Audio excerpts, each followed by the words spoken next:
भारत देश का प्रधानमंत्री श्री नरेंद्र मोदी चुने कैसे गए? हम तो वोट देने नहीं गए। इनको चुना कैसे जाता है? इनकी प्रक्रिया क्या रहती है? जितने भी सारे क्वेश्चंस हैं, इसका जवाब देने इसी वीडियो में मैं आ चुका हूं। तो मैं विकास नागर स्वागत करता हूं आप सभी का आज वाले सेशन में। तो आपने ये वाली स्क्रीन पे देखे हुए कि जहां पे मैं हाथ मिला रहा हूं, बड़े बड़े लोगों से हाथ मिलाना नॉर्मल है मेरे लिए, लेकिन कोई दिक्कत नहीं है। एआई जनरेटेड है, वैसे आपको पता है कि एआई कितना आगे पहुंच गया। चलो ठीक है, अब मैं आपको जल्दी से बताता हूं। ये दो हाउसेज है हमारे, एक लोकसभा एक राज्यसभा है। लोकसभा में वो एमपीज बैठते हैं, वो जाके बैठते हैं जिनको आप इलेक्ट करते हैं, यानी कि आप वोट देने के लिए जाते हैं। और राज्यसभा में जो लोग बैठते हैं वो एमएलए जो रहते हैं वो चुनकर राज्यसभा में आके बैठ जाते हैं। राज्यसभा का जो इलेक्शन होता है वो इनडायरेक्ट होता है, यानी कि आपको कोई रोल नहीं होता है। हर एक स्टेट से कुछ लोग चुने जाएंगे और वो राज्यसभा में बिठा दिए जाएंगे। और जो लोग आप चुनेंगे, जिस कॉन्स्टिट्यूएंसी से आप चुनेंगे और वोट देने के लिए जाओगे, वो बैठेंगे लोकसभा में। और ये नए वाले पार्लियामेंट की इमेज है, जो एक लोकसभा एक राज्यसभा है। आप जैसे ही वोट देने जाओगे और 18 साल से उम्र का जो बच्चा है वो वोट देने जा सकता है। पहले 21 साल हुआ करती थी, 18 साल तो बाद में होनी हुई है। जैसे ही आप वोट देने जाओगे, आप सारे के सारे जितने भी सारे एमपीज हैं अलग अलग अलग अलग अलग जगह से आप चुनने जाओ, क्योंकि सबका एक एरिया होता है, सबकी एक कॉन्स्टिट्यूएंसी होती है कि आपने वहां से एक एमपी चुन लिया, दूसरे कॉन्स्टिट्यूएंसी में जहां पे आपका वोटर आईडी में आपका नाम है या फिर वोटर जो एक रोल होता है उसमें आपका नाम है, तो फिर आप उस एरिया में वोट देने के लिए जाएंगे। तो ऐसे ही पूरे संपूर्ण भारत देश में एक वोटिंग होती है, अलग अलग राज्यों में अलग अलग कॉन्स्टिट्यूएंसी में, और वहां से अलग अलग पार्टी के एमपीज मेंबर्स चुने जाते हैं। और जो जीतता है उसे हम बोलते हैं एमपी, यानी कि मेंबर ऑफ पार्लियामेंट, जो पार्लियामेंट में जाके बैठ जाएगा। लोकसभा की जो सीट्स हैं वो 543 टोटल सीट्स हैं। लोकसभा की 543 सीट है। अगर किसी पार्टी को जीतना है, आपको पता है बीजेपी पार्टी है, कांग्रेस पार्टी है, आप पार्टी है और इंडिया ब्लॉक, आपको पता है कि इंडिया ब्लॉक अब तो गठबंधन की सरकार हो गई है।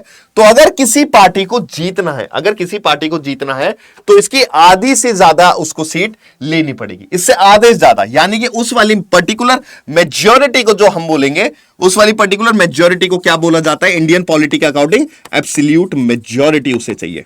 एब्सोल्यूट मेजॉरिटी यानी कि जितनी सीट्स है उसकी आधी सीट जिस पार्टी ने ले ली, उसकी सरकार बहुमत रूप से फॉर्म हो चुकी है। और यही वाली चीज जो टोटल सीट्स हैं, ये टोटल सीट्स हैं लोकसभा की सीट, जहां पर आपने एमपी चुनकर भेज दिए हैं। अब मैंने एक कॉन्स्टिट्यूएंसी ली है, कर्नाटका की कॉन्स्टिट्यूएंसी ली है। अब ये कर्नाटका का जो मैप बना हुआ है, जहां पर एक छोटे छोटे छोटे छोटे नंबर आप देख रहे होंगे, यहां से कोई ना कोई एक एमपी, कोई ना कोई एक मेंबर खड़ा होगा जो एमपी का इलेक्शन जीतना चाह रहा होगा, और अलग अलग पार्टी से होंगे। अब एक कॉन्स्टिट्यूएंसी से बीजेपी का भी खड़ा हो रहा है, एक उसी कॉन्स्टिट्यूएंसी में आपका भी खड़ा हो रहा है उसी कॉन्स्टिट्यूएंसी से इंडिया ब्लॉक का भी खड़ा हो रहा है, या फिर आप मान लो कांग्रेस वगैरह, ये इंडिया ब्लॉक तो गठबंधन की हो गई थी, कांग्रेस से यहां पे खड़ा हो रहा है। अब यहां पर जो जीतेगा कैंडिडेट वो एक जीतेगा, मान लो बीजेपी का जीत गया। ऐसे ही संपूर्ण भारत देश में जिस पार्टी ने सबसे ज्यादा मेंबर जीते हैं, जिस पार्टी के सबसे ज्यादा मेंबर जीते हैं और जो सबसे ज्यादा एमपी बने हैं, वो बहुमत बनाएगी, वो मेजॉरिटी बनाएगी, जिसके तहत 2024 का इलेक्शन आया था। एनडीए सरकार जो है वो बीजेपी की सरकार है, 292 वोट्स ले लेते, तो 543 सीट्स का ये आधे से ज्यादा सीट्स है। तो इसलिए नरेंद्र मोदी की सरकार जो बीजेपी है, जो एनडीए सरकार है, उसने बहुमत बना ली थी। इंडिया ब्लॉक गठबंधन सरकार है ये, उसने 233 सीट ली थी, यानी कि 543 की आधी सीट भी ये क्रॉस नहीं कर पाई है, तो इसलिए ये बहुमत सरकार नहीं बना पाई है।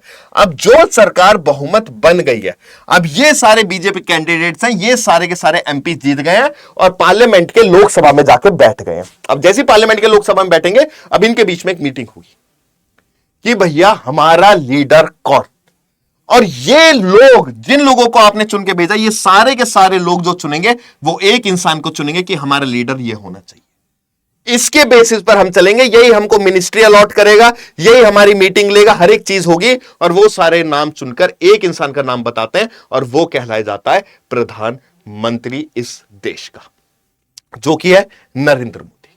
जैसे ये प्रधानमंत्री बता देंगे और ये नाम जो बताएंगे, प्रधानमंत्री जैसे ही इलेक्ट हो जाएगा, ये होता है प्रधानमंत्री के चुनाव, ऐसे चुना जाता है प्रधानमंत्री। और जैसे ही ये चुने जाएंगे तो ये शपथ ग्रहण करेंगे, और इनको शपथ कौन ग्रहण करवाएगा? देश का राष्ट्रपति।